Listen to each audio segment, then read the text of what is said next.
Halo rekan-rekan YouTube, pemirsa channel Takara FX ini. eh, Selamat berjumpa lagi. Saya mau mencoba merespons komentar-komentar yang ada di video saya mengenai analisa Desmond Wira ya, beberapa bulan yang lalu. Mengenai saudara Desmond Wira, saya tidak akan memberikan banyak komentar selain bahwa beliau tidak mengerti soal forex robot. Dan kalau memang mengerti pasti akan sudah membuat forex robot sendiri dan mungkin sudah berjualan forex robot, jasa forex robot. Oke. Tapi saya tidak akan membahas hal itu.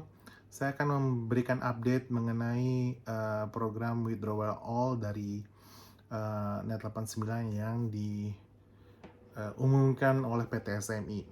Oke. Pertama-tama, mungkin yang seperti yang sudah kita ketahui, yang sudah diumumkan sendiri oleh PT SMI, oleh CEO-nya Pak Andreas sendiri, bahwa kondisi withdrawal saat ini sangat berjalan dengan tidak sesuai harapan, sangat lambat sekali. Nah, masalahnya, problemnya itu ada di mana sangat tidak jelas sekali. Saya pribadi juga sudah meeting online dengan Pak Andreas dan bertanya langkah-langkah apa sih yang sudah dilakukan oleh PT SMI untuk mengejar broker-broker tersebut agar memperlancar proses withdrawal. Tapi sayang sekali jawaban yang saya dapat itu komunikasi yang dilakukan oleh PT SMI hanya dilakukan lewat email. Nah, dari situ saya mendapatkan sebuah tanda tanya yang besar sekali. Dalam dunia bisnis yang normal ya, kalau sudah masalah sepelik ini, komunikasi itu tidak hanya bisa lewat email saja, tapi harus langsung tatap muka.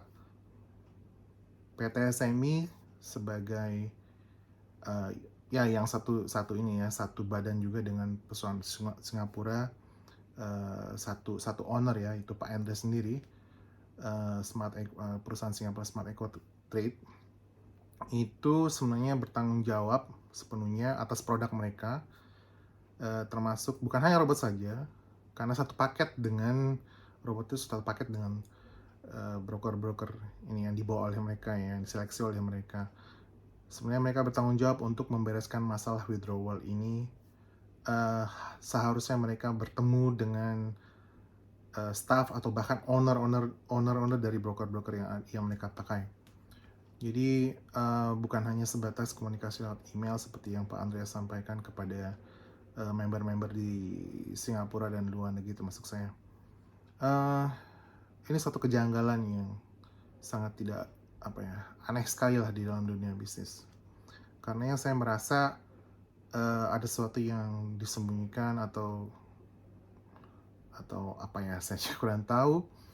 Itu hanya PT SMI saja yang tahu ya, Pak Andreas nih yang tahu. Karena saya akan menempuh jalur lain, memberikan lebih memberikan tekanan terhadap PT SMI untuk segera membereskan program withdrawal ini. Saya akan bergabung dengan gerakan yang namanya Gempur Net 89. Mungkin bagi pemirsa sekalian sudah tahu bahwa gerakan Gempur Net 89 ini sudah memberikan audiensi, memberikan penjelasan dan juga permohonan untuk perubahan peraturan di Indonesia ke Komisi 6 DPR. Mungkin nanti saya akan berikan linknya, link audiensinya di deskripsi dari video ini. Selain itu juga gerakan Gempur Net 89 ini sudah memberikan tekanan lewat YLKI, Lembaga Konsumen, karena memang ini adalah, bagi saya ini adalah pembodohan konsumen oleh PT SMI, karena tidak serius mengurus program withdrawal yang mereka canangkan sendiri.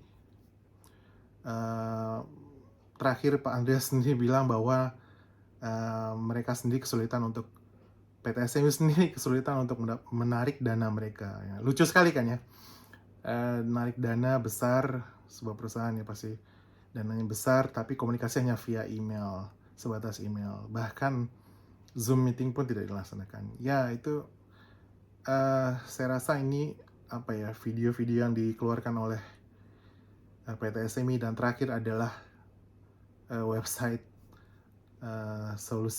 final solusi PT SMI itu juga saya rasa hanya pembodohan konsumen, cara-cara yang, sedikit culas ya untuk, menyelesaikan masalah ini yang sebenarnya tidak jelas masalahnya apa, tidak ada penjelasan yang, eee, benar-benar masuk logika oleh Pak Andreas atau PT SMI. Jadi saya rasa kita perlu memberikan, tekanan-tekanan dari luar lewat berbagai arah termasuk ranah hukum tentunya, agar PT SMI bisa membeberkan, letak masalahnya itu sebenarnya di mana gitu loh, ya. Pertama harus dibeberkan dulu letak masalahnya di mana, baru memberikan solusi ya kan. Logikanya seperti itu. Langkah-langkah yang masuk akal itu seperti itu. Jelaskan dulu masalahnya di mana, seperti apa, langkah-langkah yang sudah dilakukan oleh PT SMI itu untuk menyelesaikan masalah dengan broker itu seperti apa, barulah bicara soal alternatif gitu. Harus seperti itu langkah-langkahnya. Kalau tidak seperti itu ya tidak masuk akal, ada kejanggalan, dan kalau ada kejanggalan biasanya ada yang disembunyikan. Oke, itu yang kita pengen tahu. Oke, sekali lagi maka untuk saya pribadi sendiri, saya sudah cukup, sudah tidak puas dengan solusi-solusi yang diberikan oleh PT SMI, apapun itu, selama itu bukan, pengembalian dana saya 100%, balance saya yang ada di, broker yang saya pakai. Jadi, sampai itu bisa dijanjikan oleh PT SMI, saya akan, menempuh jalur-jalur lain untuk memberikan tekanan, yaitu sesuai dengan paguyuban, langkah-langkah yang diambil oleh paguyuban Gempur Net 89. Kira-kira begitu saja update dari saya. Sekali lagi saya Fiden Simanjuntak, silakan Google nama saya Fiden Simanjuntak. Anda akan tahu bahwa saya bukan orang-orang apa ya, tidak berpendidikan atau ngomong asal-asal saja. Silakan di Google. Dan kira-kira begitulah update terakhir saya, dan silakan tulis komentar mengenai video ini. Mungkin ada yang juga tertarik untuk bergabung dengan gerakan Gempur Net 89, bisa saya berikan infonya seperti apa caranya untuk bergabung.